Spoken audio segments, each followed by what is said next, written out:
अस्सलाम वालेकुम दोस्तों, कैसे हो। मुझे उम्मीद है कि आप सभी से हो गए। न्यू अपडेट के साथ मैं आपके सामने फिर हाजिर हो चुके हैं। अगर आप कुवैत में रहते हैं, कुवैत की खबरों से हमेशा के लिए अपडेट रहना चाहते हैं तो ये वीडियो आप शुरू से लेकर आखिर तक देखते रहिए।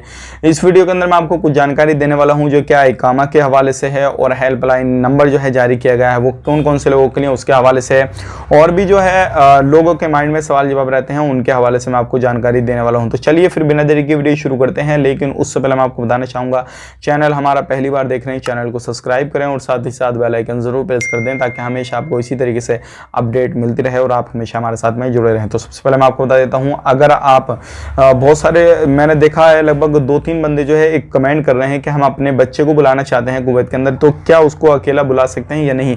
तो बेटेंशन हो गया, आप बुलाइए, कोई परेशानी नहीं है। जो भी रूल रेगुलेशन है, जो भी शर्तें हैं और जो भी वीज़ा की सारी चीज़ें फॉर्मेलिटी वगैरह जो भी निभानी होती है वो आप निभाइए और उसके बाद में प्रोसेस कराने के बाद में उसको कुवैत में कहीं पर भी आप बुला सकते हैं, कोई परेशानी नहीं है।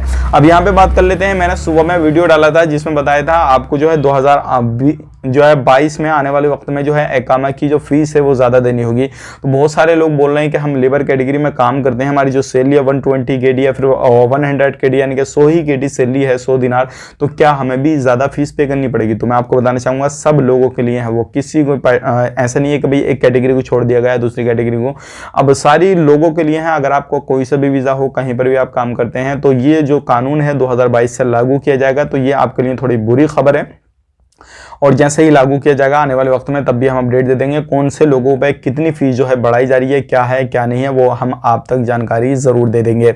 अब यहाँ पे बात कर लेते हैं, जो लोग एंट्री करना चाहते हैं तो वो लोग बोल रहे थे कि अगर हमें वैक्सीन जो है वो कोवैक्सीन लगी है तो क्या हम उस पर एंट्री कर सकते हैं। तो देखिए मैं आपको बताना चाहूँगा, कोवैक्सीन को जो है अप्रूवल जो है WHO ने दे रखा है, लेकिन अलग अलग कंट्रियों ने अपने हिसाब से जो है वो अप्रूवल शुदा वैक्सीन को जो है एंट्री दे रखी है। अगर आपने वो वैक्सीन ले रखी है तो आपको जो है एंट्री मिल जाएगी, अदरवाइज नहीं मिलेगी। अब अगर आपको कुवैत में जाना है तो कोविशील्ड आपको वैक्सीन ले लेनी है और उसके अलावा कोई भी वैक्सीन लेंगे तो आपको एंट्री नहीं मिलने वाली है, इस चीज़ का ध्यान रखिएगा। अब बात कर लेते हैं यहाँ पे, अगर आपको कहीं पर भी कोई भी परेशानी आती है लेबर कैटेगरी में, ट्रैफिक डिपार्टमेंट में कहीं पर भी आपको कोई भी परेशानी आती है तो हॉटलाइन नंबर जो है जारी किया गया 1-888-688 जो है, इस पर जो है इंफॉर्मेशन वगैरह दे सकते हैं किसी भी तरीके से। होमन जो है लेबर ट्रैफिक डिपार्टमेंट के हवाले से आप इसमें जानकारी वगैरह दे सकते हैं। तो ये थी आज की कुछ जानकारी जो कि मैंने आप तक शेयर की। उम्मीद करता हूँ वीडियो पसंद आएगा और अगर आप आने वाले वक्त में एंट्री करना चाहते हैं